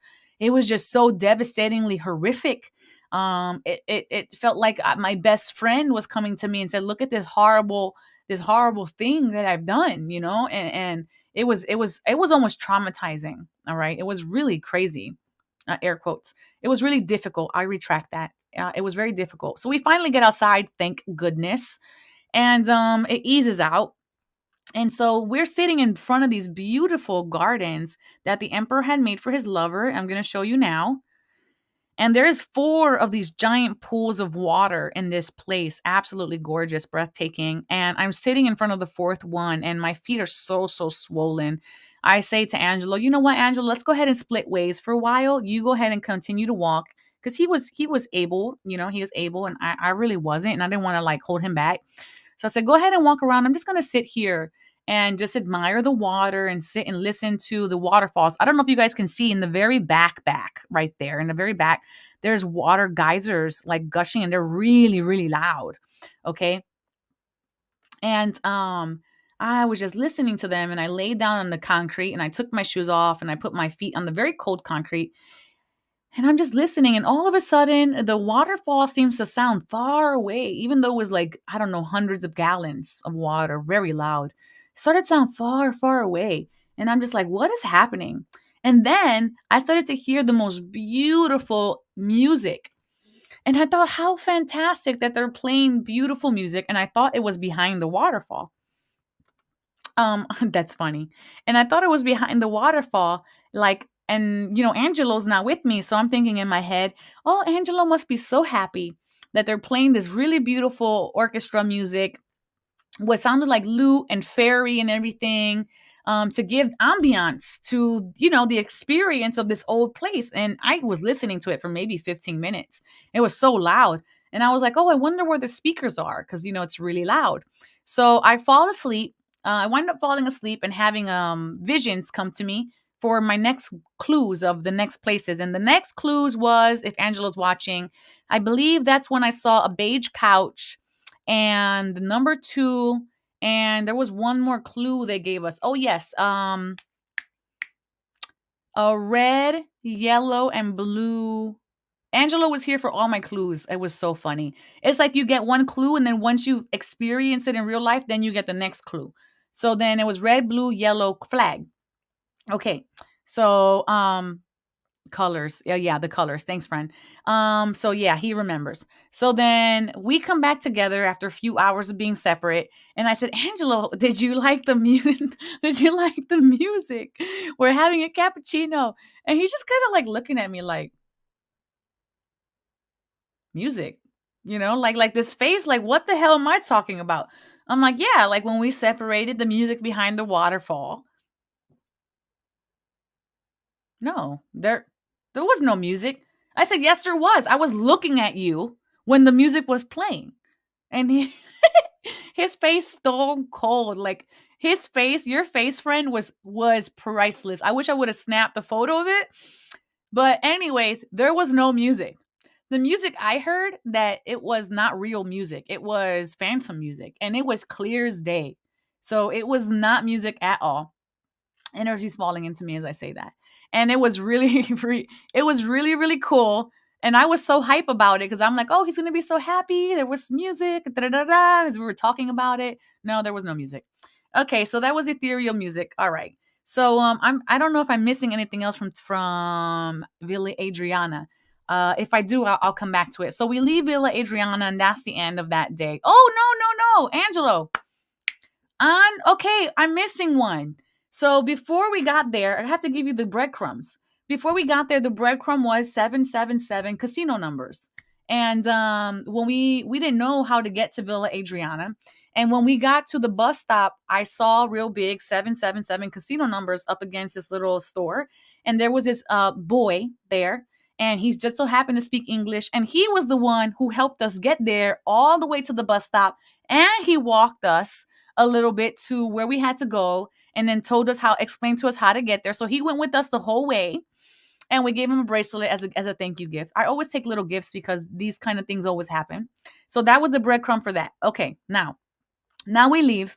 Now where's the next day? Okay, it's Sunday now, and we don't know how to get to Villa Hadrian, and we find out that there is no Uber, there is no taxi, and there is no bus on Sundays in this town because it's such a small town. So we hike it up there like 30 plus minutes. Mind you, we just walked like 8 hours the day before, and my feet have just not rested. My feet were swollen and blistered through every part of my foot. I don't even know there was parts of your foot that blistered. All right, let's just be with that. And so we went to Villa Hadriana, and when we walked to there, it was, do I have pictures of Villa Hadriana? Let's figure this out. I'm pretty sure I do. Let me pull one up for you guys.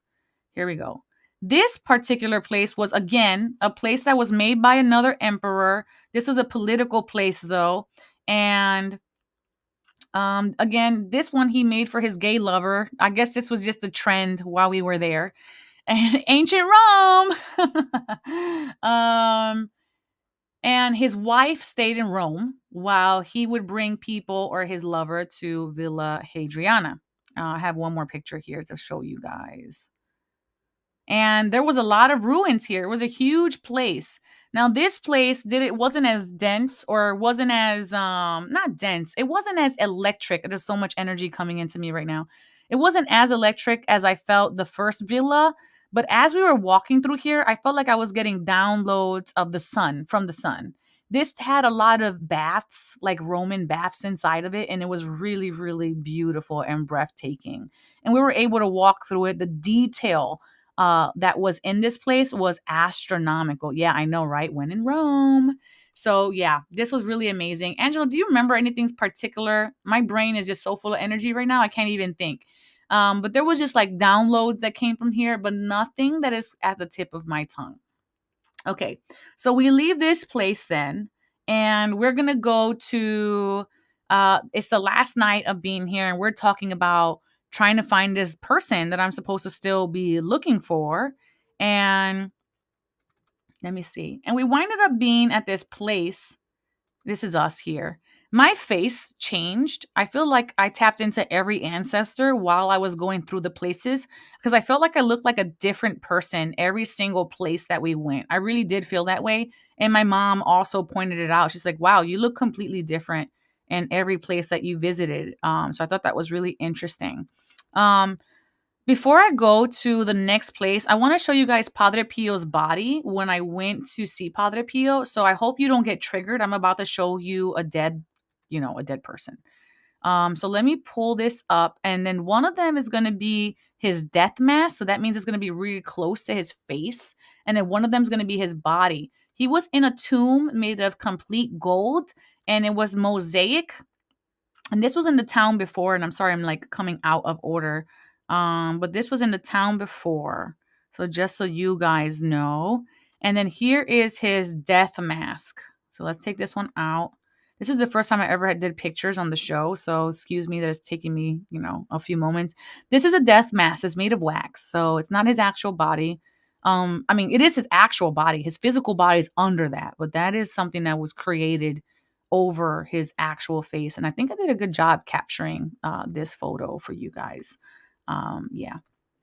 So, yeah. So when we got back to the hotel that night, there were so many other synchronicities. I would need 4 hours just to tell you guys, like, honestly, the whole story, because it was just so much. And we have 30 minutes left here. I didn't even think I was going to feel this much time. That night we went to dinner, me and Angelo, as like a goodbye dinner because Angelo was leaving the next day and I was going to the UK the next day. And so the message was the beige couches. And so we go into this restaurant and everything is beige couches, which I would thought I was cracking up at.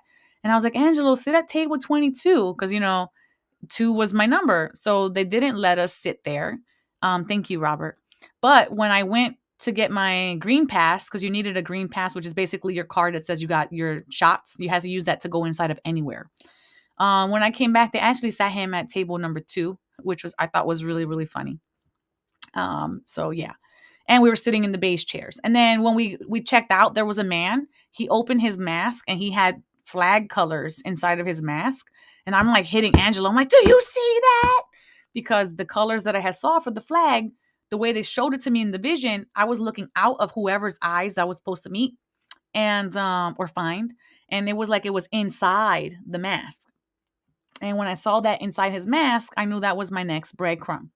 So Angelo leaves the next day, right? I'm on my way now to the UK to go to my next destination. So let's go ahead now, travel to the UK. I started in this place called Greenwich. Oh man, I really wish I could remember what the name of the place was. I hope these are the pictures right here.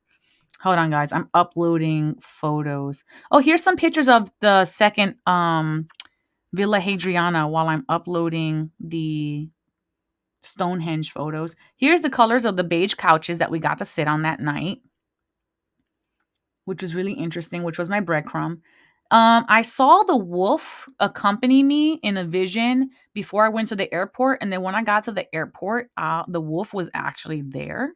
And I thought that was really fun. And I laughed really, really, really hard about that.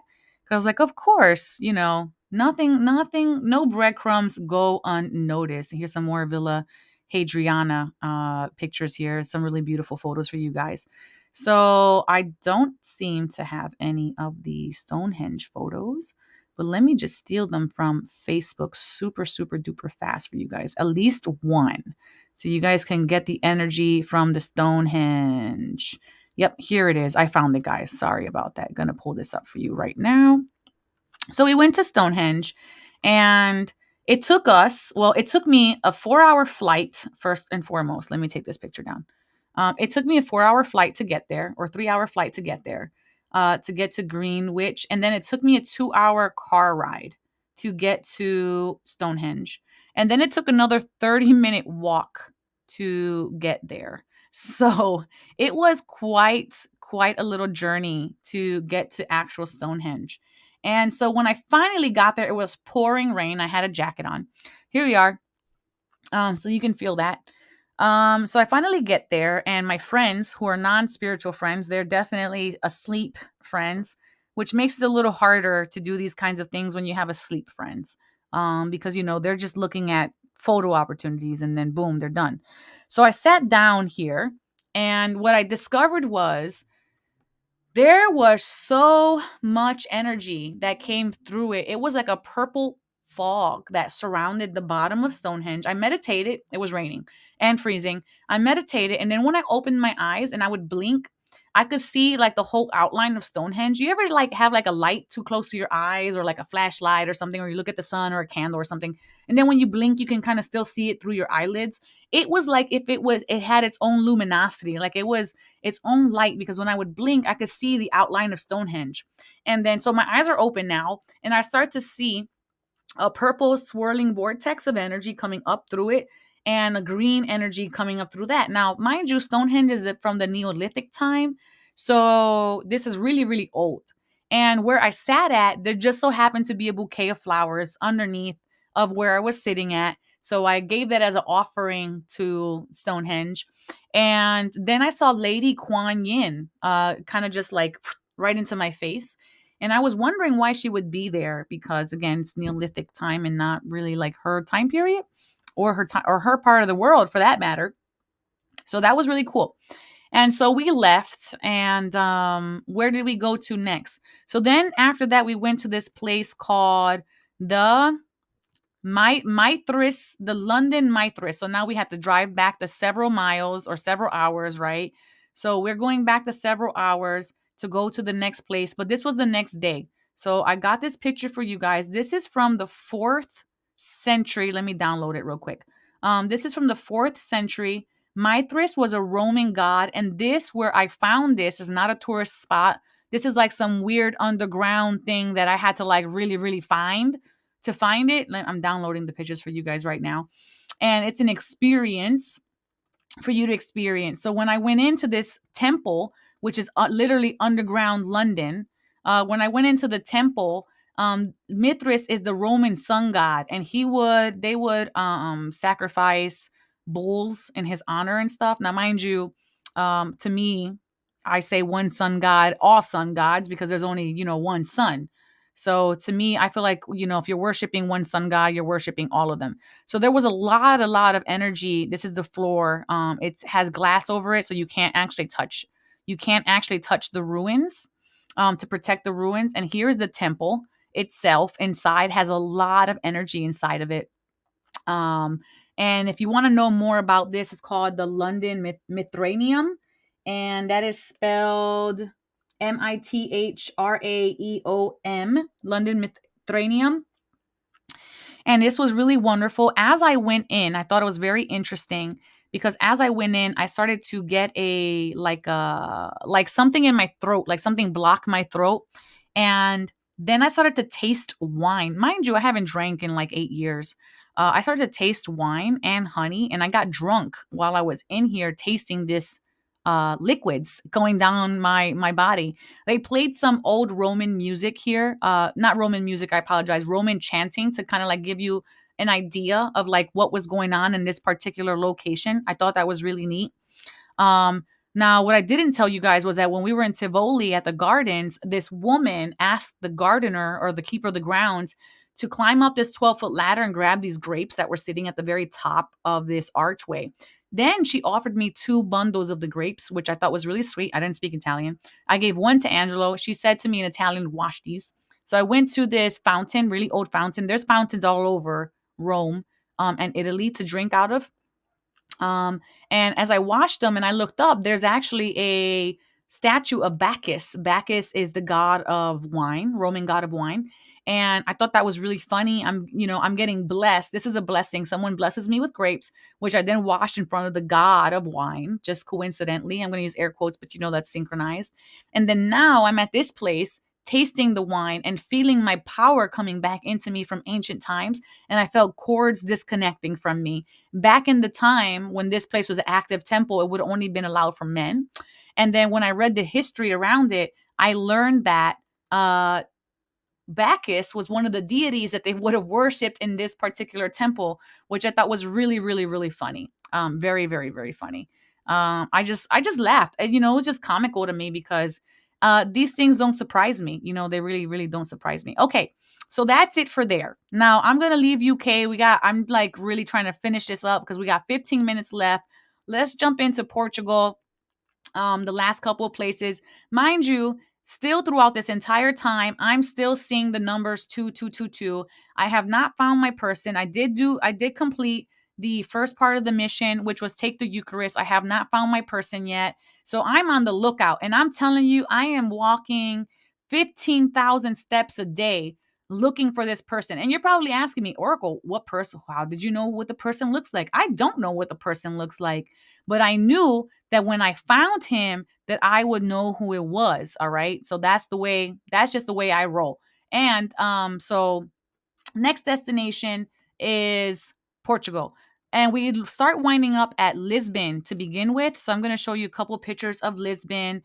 And in Lisbon, I was told in a vision, meet me on Friday. That was him calling me to meet him on a Friday. So I'm thinking, okay, I'm going to meet this guy in Lisbon for whatever reason. Again, he is just there. I am here seeking him. From my understanding, he has a son. From my understanding, he has been through some trauma and some great loss. So in my mind, I'm here to help somebody heal. All right, so here we go. We're in Lisbon now. They have the same statue that they have in Brazil, which was really cool.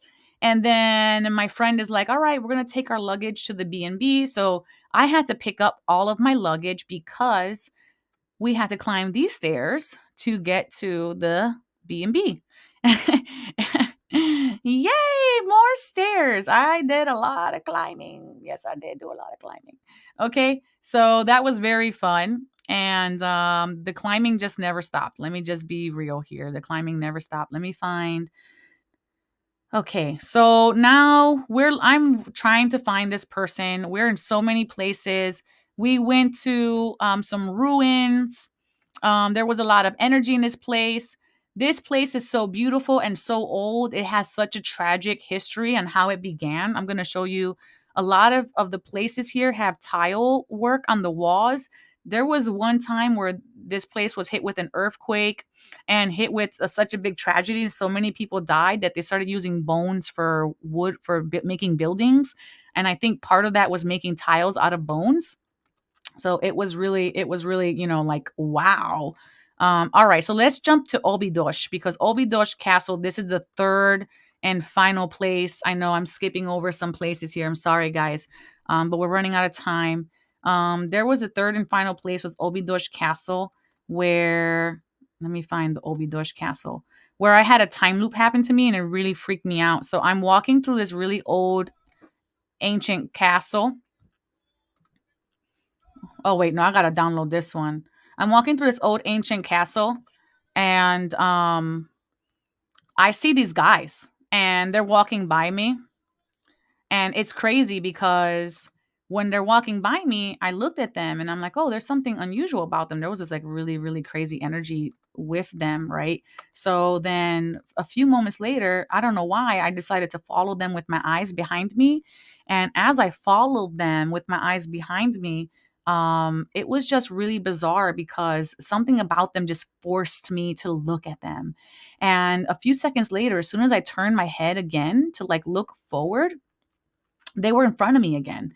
And it made no sense. Like there was no way for me to turn around and them to be like right in front of me again.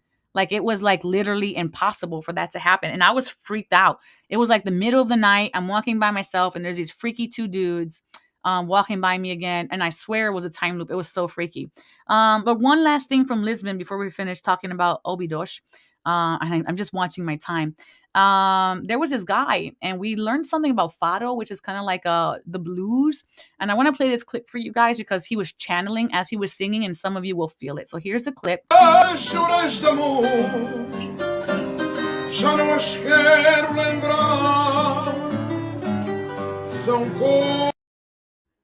Okay, so that was him singing and I had to literally hold on to the table when he was singing because I was literally going to fall out of my table, like off of my table, because that's how strong the energy was there.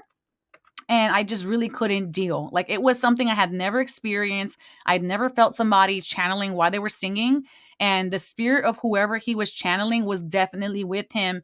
And it was amazing. It was beautiful and amazing. So now we're gonna go to Óbidos Castle, which was my last location before coming back to Lisbon.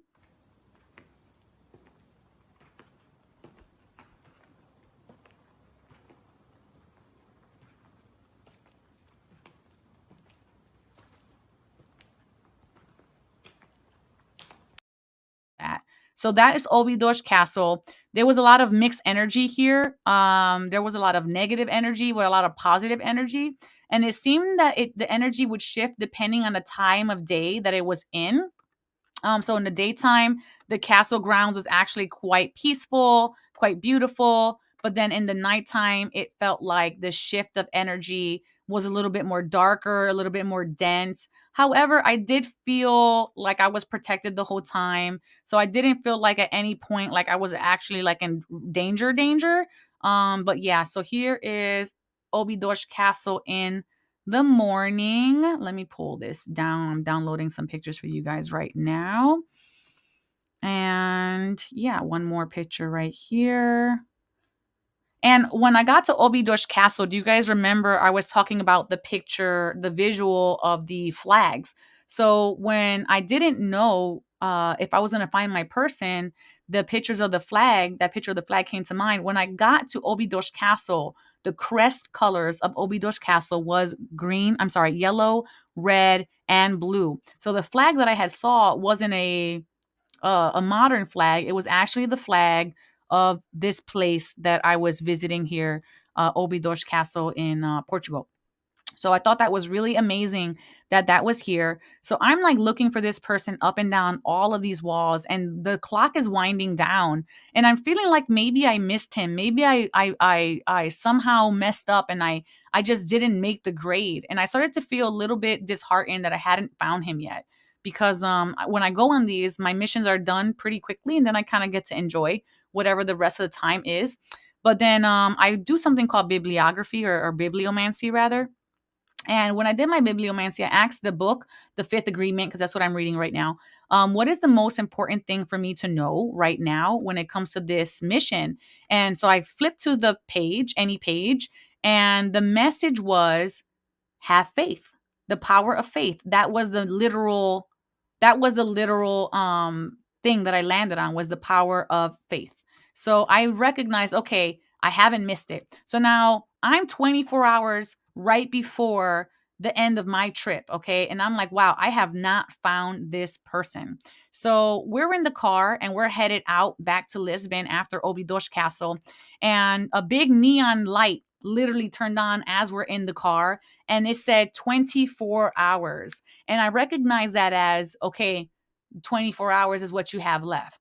And for some particular reason, that day, my phone showed up an hourglass on my phone to show like I had so much usage time on my phone. But then what it did was it triggered that I had got the blessing of the sands of time before I left my trip.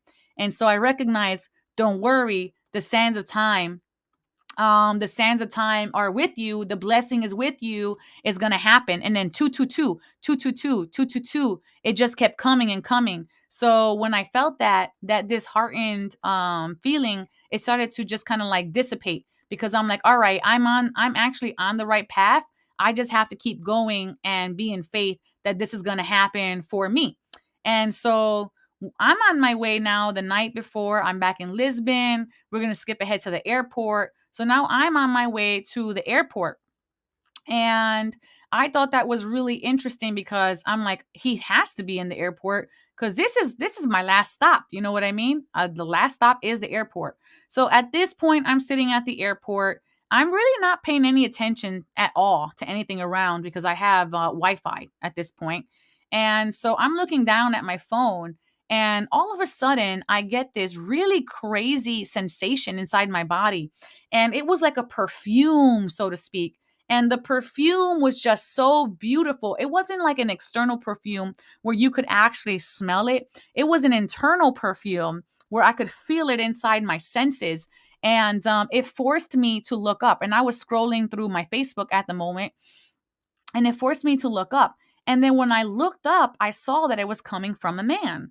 And I was just like, oh, wow, this man, he is so I wonder if he just fell in love or something, because the energy was that of pure love and destiny.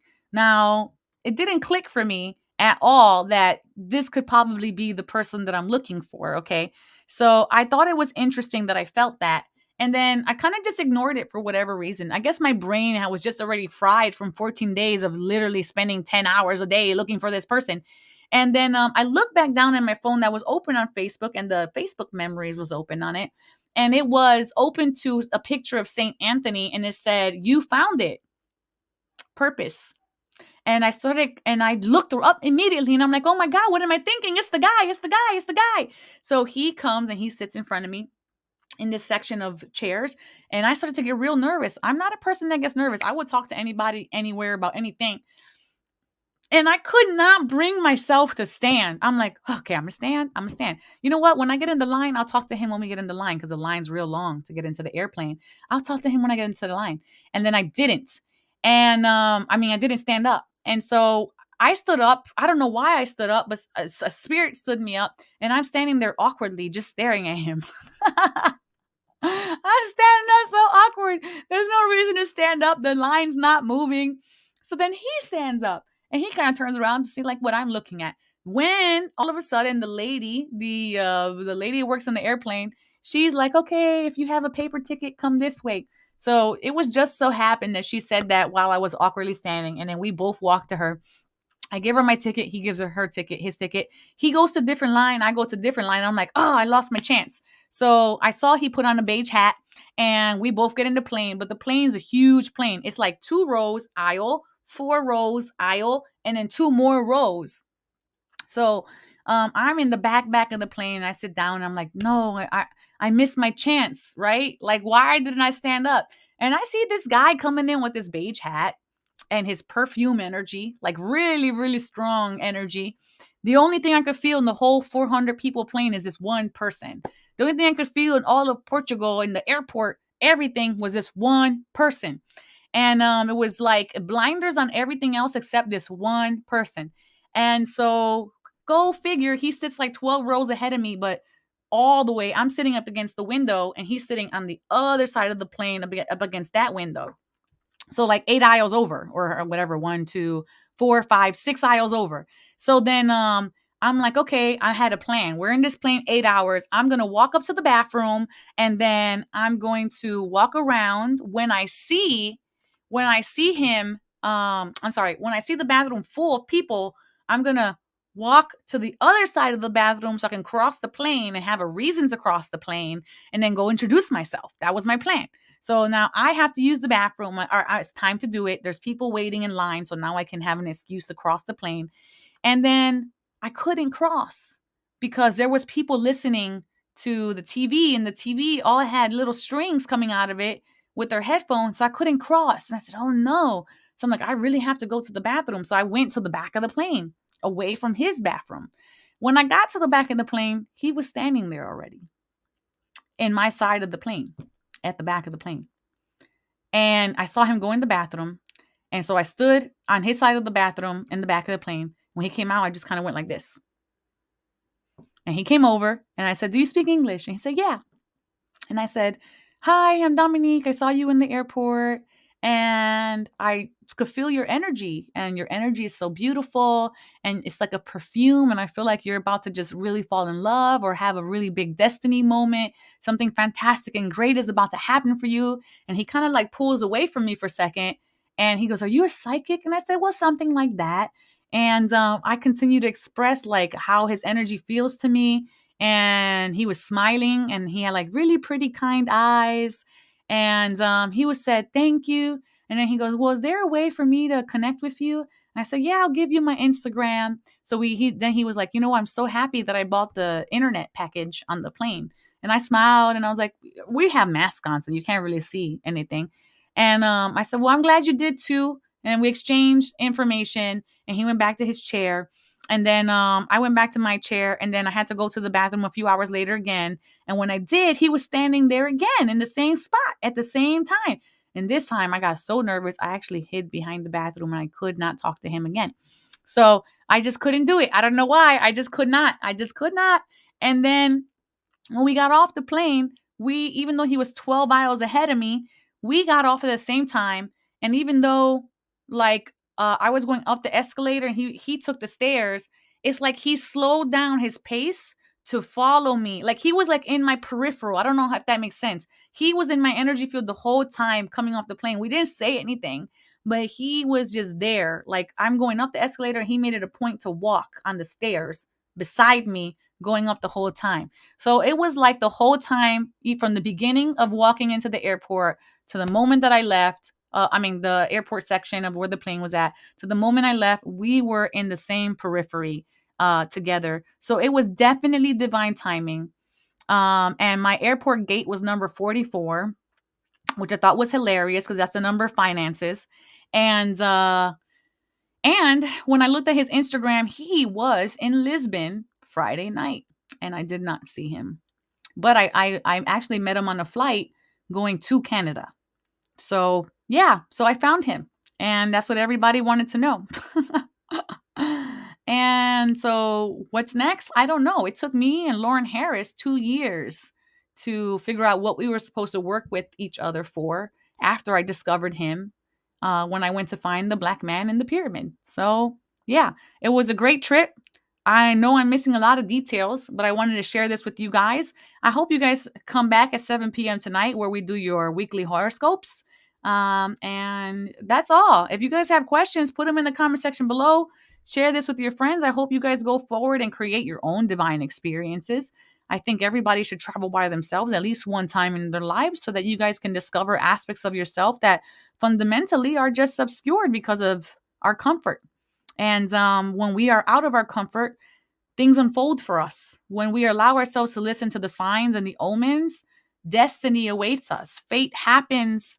Destiny opens. Things change. We expand. We learn who we are. Miracles happens for us. And everything's about divine timing. So allow yourself to be open to the flow of divine timing, right? So I hope that my story inspires you to open yourself up to possibility, to look around, to meet new people, to talk to strangers, to step out of your comfort zone, to experience love of the divine through ways you never thought could possibly happen. Right? So thank you everybody so very much for your time, your patience, and for being here with me. I understand. I understand. Thank you, Robert, for hanging in there as well. And yes, my pain was why I stopped saying no to life too. So I'm very glad and grateful to be healthy enough to walk out and by myself and have been capable of doing something that 8 years ago I thought was never going to be my reality ever again. Universe is good. Blessings are apparent. Go forward and create your own divine experiences. May you all go in love, light, and wisdom to know thyself, love thyself, and remember, the divine always has your back. Ciao.